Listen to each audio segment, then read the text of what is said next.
You're listening to Ideas and Leaders podcast. I think that just some main things that I find is that as a coach, I often hear people talk and bring their issues where they take whatever's happening out there to mean something about themselves. And so, we had talked about this in a different conversation about somebody walking by and not saying hi to Pat, and Pat going, "Oh my goodness, I wonder what I've done to Elena that she didn't speak to me." And the reality is, so we make up stories all the time because we want to make sense of it. And we see ourselves that the world is us-centric. It's me-centric. It has to mean something that I've done or not done that Elena would walk by and not acknowledge me. Where in fact, Elena walked by, didn't even see me. And it had nothing to do with me at all. It might have been that Elena had a project she was thinking about, any number of circumstances. So I find that we make up stories a lot and they stop us. So I might be reluctant to call Elena to talk to you about something because I think that you are upset with me, or I've displeased you, or I haven't done something I said I would do. And so we create all these stories that stop us and keep us from moving forward. I think a lot of those stories are also the voice of our parents or our grandparents, or those people of influence in our lives that told us that we should sit down and be quiet, or that we shouldn't be so ambitious, or how dare you think you can do that, or who are you? Those words stick in us at some unconscious level. And I find that that's where most of our limitations are, is at that unconscious level. And so it takes a fair amount of work to dig them out and discover them. So I had a great aunt that was my hero and still is. And she always told me to keep company with the type of people that you want to be. And she was the one person that really believed in me. She used to tell me that I could do what I wanted to do, but nobody else told me that or encouraged me in my family.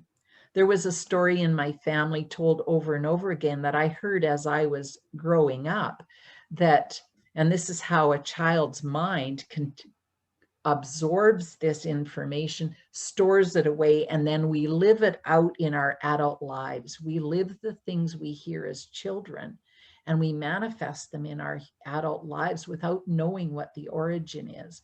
But I always felt when I was growing up that I wasn't very smart, that I wasn't intelligent. And I thought, it seems contrary to evidence that I see, because I got through school. I'm really curious. I love reading. I love learning. I always have lots and lots of ideas. How can I not be intelligent? And so I thought, I want to challenge this core belief that I had. But first of all, I needed to find out where it came from. And as I worked with my coach, what I discovered was that there was this statement that my parents used to make when my brother and I were very young. And the comment went like this. My brother, whose name's Terry, they would say, "Everything comes so easily to Terry." Now, he was talented and he was gifted, and things did come easily for him. But what my parents then said, Pat has to work hard for everything she gets. I don't think they meant anything maliciously, but what the child, the 6-year-old, the 7-year-old, the 12-year-old heard every year was that Terry was smart and brilliant and Pat wasn't.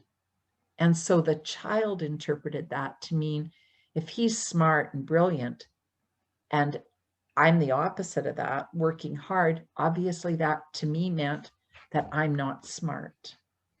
And only in my 30s did I actually say, this has to be settled. And I went to Mensa and I took the IQ test and discovered that I wasn't anything short of intelligent, right? So sometimes to actually pull them apart is deep work because it's so unconscious. People are afraid to step out because we were told that we couldn't. So I often ask clients, whose voice is that? When somebody says, I can't do that, I'll go, whose voice is that really? Is that your parents or your grandparents or a teacher? So those people are so influential in actually putting the foundations in us. And what I discover as a coach is that we live our adult lives from that confidence and that self-image that was given to us when we were very, very young, from age 3 to 5. And we live that out our entire life unless we can pull it apart, become aware of it, and challenge it. So I no longer think that I'm not smart. I actually know that I'm intelligent, and that really empowered me in the workplace.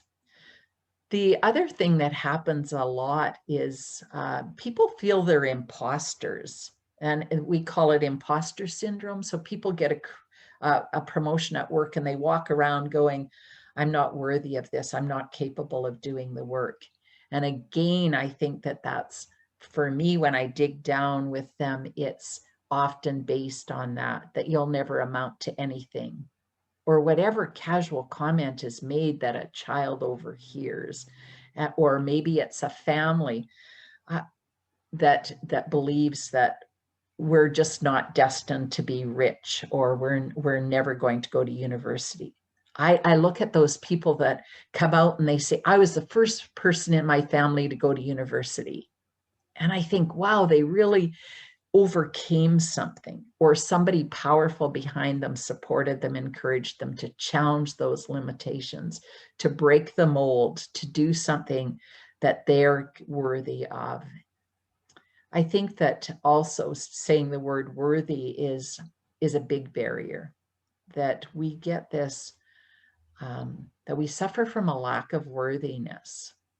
And I think that we take as much space up and contribute as much as we think we're worthy. And for me, I remember sitting in a boardroom and actually having ideas and expressing those ideas, and somebody saying, that was a great idea, we could act on that, and thinking, oh, but does everybody else agree? And I was looking around for validation because I didn't know if I was worthy of having that idea or having that success in my career, and or being the chair of the board. Was I worthy? And I would look back and I would look at the work I did and the hours, and I would go, I earned it.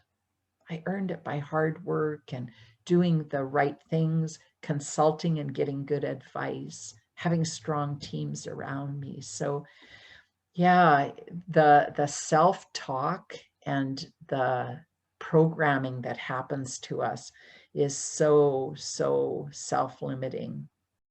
Thank you for listening to Ideas and Leaders podcast.